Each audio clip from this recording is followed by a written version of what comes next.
Good morning. Welcome to this new video. Happy Thanksgiving if you're in the United States, because today is Thanksgiving Day.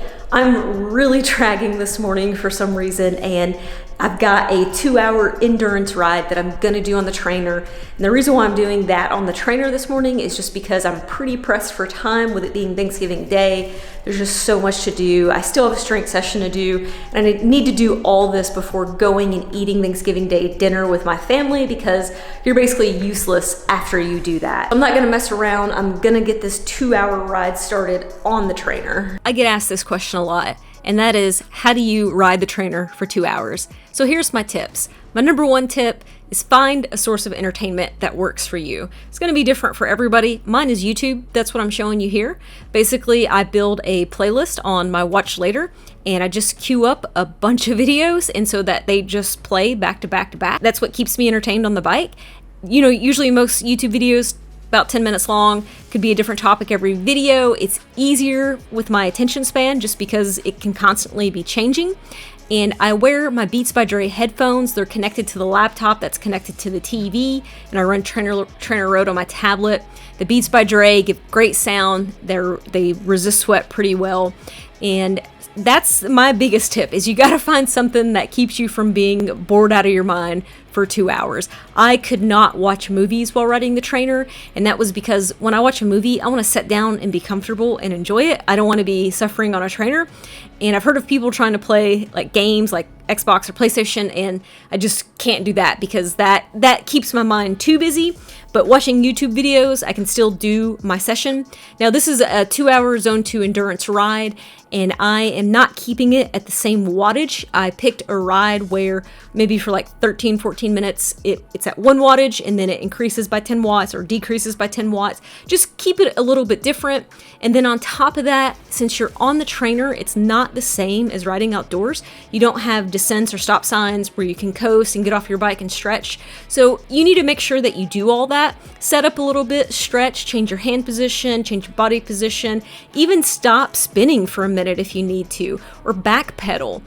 Stand up and pedal for a bit. Make sure that you're doing different things like that, because it will really help your legs and you won't feel so tense when you get off the bike.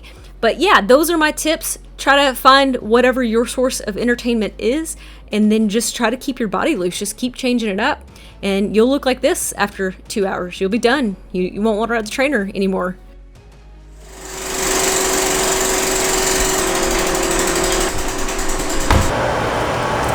I've had people comment before and ask why I don't use a towel on the trainer to stop sweat from like going into my stem, and it's honestly because I don't sweat into my stem. Wearing the headband and having the really good fan in front of me, I don't really drip sweat. My hands get a little bit sweaty, but honestly, I sweat way more riding outdoors in the summer, so what I do on the trainer is not gonna make it any worse than what I do to it in the summer.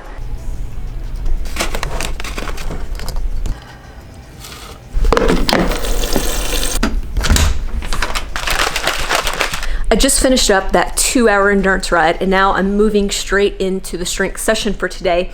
And I don't normally like to do this because usually my legs are pretty tired after riding for that long, and I like to split them up throughout the day to give some rest. So much is going on. I'm not gonna lie to myself and try to say that I'm gonna do it later after eating Thanksgiving Day dinner. I just know that's not gonna happen.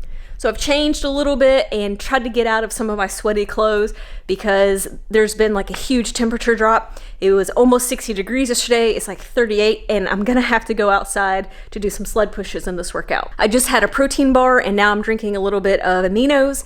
And I don't do this all the time, but I just feel like with Thanksgiving Day dinner, it's so imbalanced and like carb heavy that I'm trying to just make sure that, you know, I'm getting some other nutrients in throughout the day prior to the big dinner.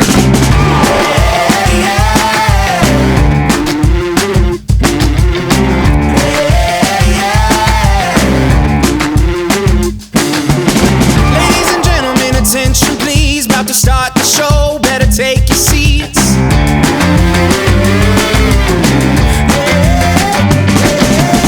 It's been a while, but I'm back on top, to the world is mine, I don't plan to stop.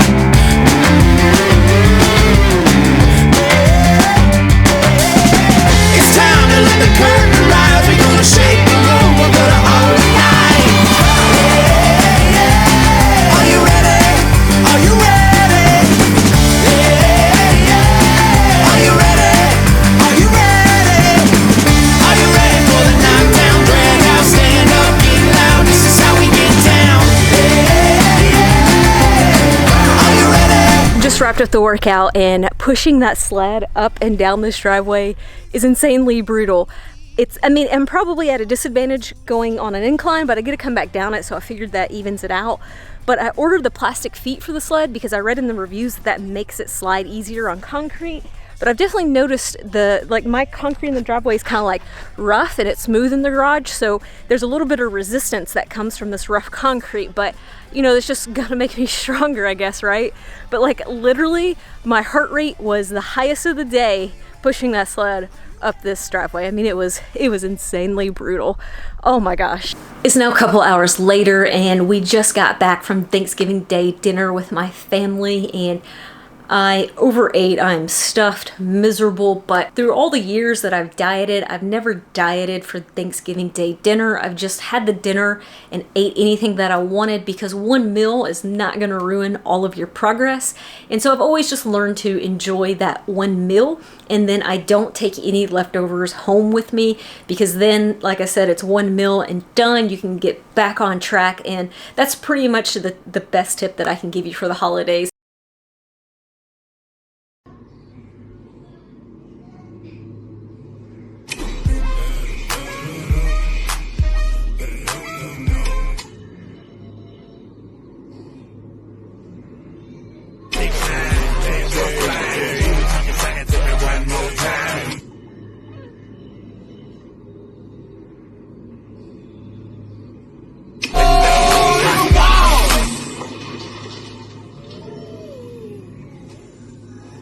So fresh, so clean. Can she put that question been harassing me?